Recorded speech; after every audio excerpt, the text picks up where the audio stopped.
हमारा टॉपिक है जी meiosis. Chapter number 5 है हमारा सेल साइकिल और उसका है लेक्चर नंबर 4। तो इंट्रोडक्शन ये है इसका मायोसिस का कि मायोसिस जो है ये प्रोसेस है जिसमें जो डिप्लॉइड यूकैरियोटिक सेल होता है वो डिवाइड कर देता है हैप्लॉइड 4 डॉटर सेल्स में। मतलब जो डिप्लॉइड का मतलब होता है 2n, जिसमें दो पेयर हैं होमोलोगस क्रोमोसोम्स के, वो सेपरेट हो जाते हैं इनटू 1 1 1 1 haploid daughter cells में। Diploid means the cells in which chromosomes are in pairs, मतलब homologous pairs होते हैं, while haploid means cells with the half of the number of chromosome। मतलब अगर पहले पेरेंट सेल में 2 थे तो मायोसिस के बाद उसमें 1 हो जाएंगे। तो chromosomes are not in the form of pairs, 2 नहीं होते, 1 हो जाएंगे। एटामोलॉजी क्या है इसकी? जो वर्ड मायोसिस है वो ग्रीक वर्ड है मायोन, जिसका मतलब है make smaller. To make smaller मतलब मायोन का मतलब है कि किसी भी चीज को छोटा कर देना, उससे कुछ छोटा बना देना। तो since it results in a reduction in chromosome number, तो इसका ये मतलब है मायोसिस का कि ये वो प्रोसेस है जिसमें जो क्रोमोसोम नंबर है उसको कम कर दिया जाता है। मायोसिस जो है इसकी कुछ फेजेस हैं। तो जो फर्स्ट इसकी जो डिस्कवरी और जो इसकी डिस्क्रिप्शन थी फर्स्ट टाइम 1876 में देखी गई थी। एक जर्मन बायोलॉजिस्ट था ऑस्कर हार्टविग, उसने बताया था, उसने इसको देखा था, पढ़ा था और बताया था। जो प्रेपरेटरी स्टेप्स है मायोसिस के, ये identical to interphase of mitosis ही हैं। जो इंटरफेज जो है वो डिवाइड की जाती है 3 हिस्सों में, मतलब G1 phase, S phase and G2 phase. जो इंटरफेज है ये लॉन्गेस्ट फेज होती है सेल साइकिल में, और जो इंटरफेज है it is then followed by 2 phases, meiosis 1 and meiosis 2। Meiosis 1 is actually reduction division और जो मायोसिस 2 है ये सिमिलर होती है माइटोसिस के। जो मायोसिस 1 है ये इसमें क्या होता है, होमोलोगस क्रोमोसोम जो है वो इन अ डिप्लॉइड सेल जो सेपरेट हो जाते हैं। So 2 haploid daughter cells are produce, मतलब एक जो होमोलोगस क्रोमोसोम है वो डिवाइड होता है 2 में, तो हैप्लॉइड डॉटर सेल्स बनते हैं। In it is the step in meiosis that generates genetic variations. और जो मायोसिस 1 है occurs in 2 main steps, karyokinesis और साइटोकाइनेसिस। कैरियोकाइनेसिस का मतलब डिवीजन ऑफ न्यूक्लियस और साइटोकाइनेसिस का मतलब division of cytoplasm. The karyokinesis of meiosis 1 is subdivided into prophase 1, metaphase 1, anaphase 1 and telophase 1. जो प्रोफेज 1 है ये सबसे लॉन्गेस्ट फेज है मायोसिस में।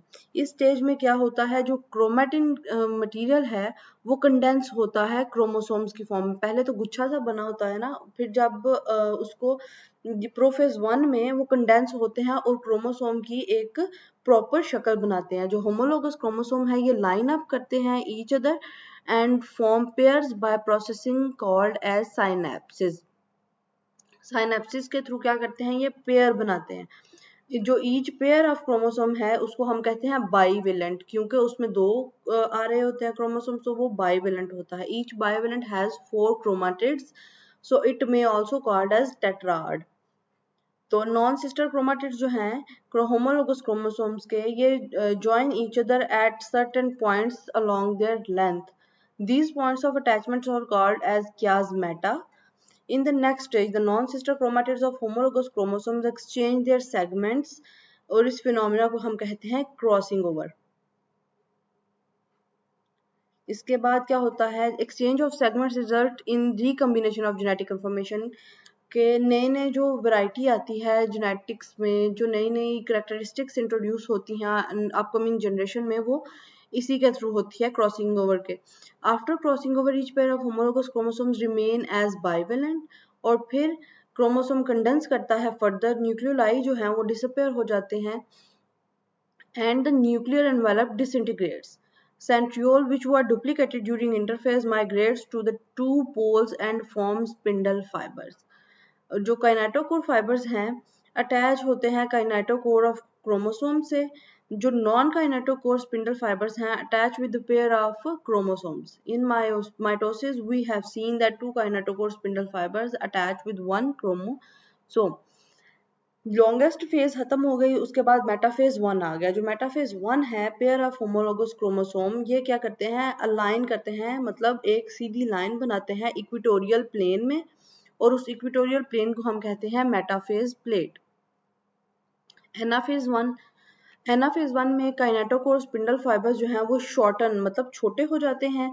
इसकी जो रिजल्ट है इन पुलिंग अपार्ट, और फिर क्या करता है ये क्रोमोसोम को एक दूसरे से खींचना शुरू कर देते हैं। Since one chromosome is pull toward one pole and other to other, two haploid sets are form, मतलब वो एक पोल्स की तरफ खींचना शुरू कर देते हैं तो क्रोमोसोम जो है वो सेपरेट होना शुरू कर देते हैं। ईच क्रोमोसोम जो है still contains a pair of sister chromatids. उसके बाद आ जाती है टीलोफेज। टीलोफेज में जो खींचना शुरू होते हैं ना क्रोमोसोम, वो अपने अपने पोल्स पे पहुंच जाते हैं। जो ईच पोल है, अब उसके पास half of number of chromosome दोनों पोल्स पे चला गया, but each chromosome still consist of two chromatids. Spindle network disappears and nuclear envelope is formed around each haploid set.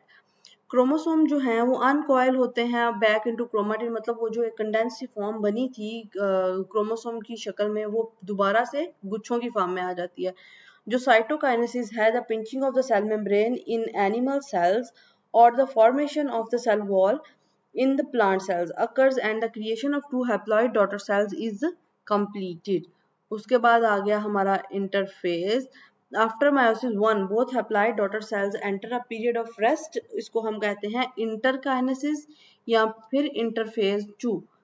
Interphase 1, interphase 2 is different from the interphase of mitosis and meiosis. There is no S phase and there is no duplication of chromosome during this stage.